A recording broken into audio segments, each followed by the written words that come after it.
Welcome to this geometry lesson. Today, we are going to explore a fascinating property of circles known as the Chord-Chord Power Theorem, or simply the Intersecting Chords Theorem. This is a powerful tool for solving circle problems. First, let's quickly review what a chord is. A chord is a straight line segment whose endpoints both lie on the edge of the circle. Unlike a diameter, it does not need to pass through the center. In this image, the line connecting points A and B is a chord. Now, imagine we have two different chords inside the same circle. Let's call them chord AB and chord CD in this scenario. They cross each other at a specific point inside the circle, which we will label as point P. Here is the core rule you need to remember.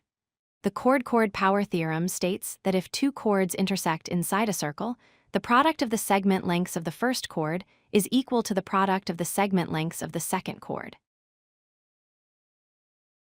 Let's translate that into a formula. If we break the chords into pieces at the intersection point, we get 4 segments.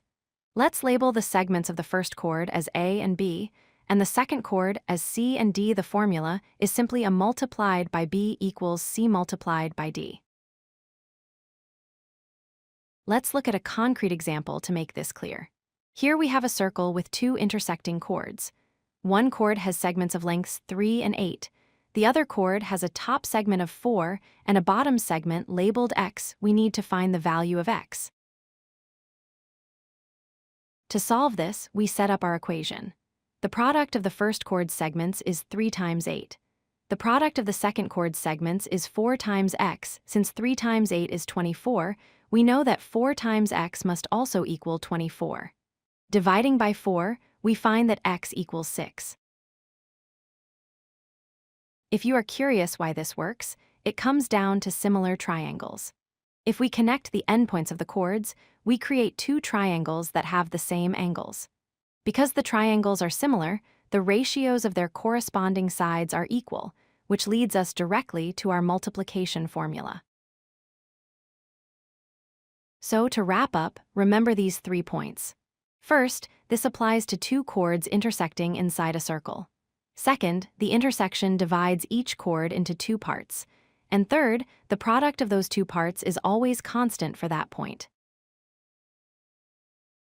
Thanks for watching this quick guide on the Chord-Chord Power Theorem. Keep practicing your geometry problems, and you'll master this in no time. Don't forget to subscribe for more math tips. If you like this video, hit that like button and don't forget to subscribe. Visit CodeLucky.com for more such useful content.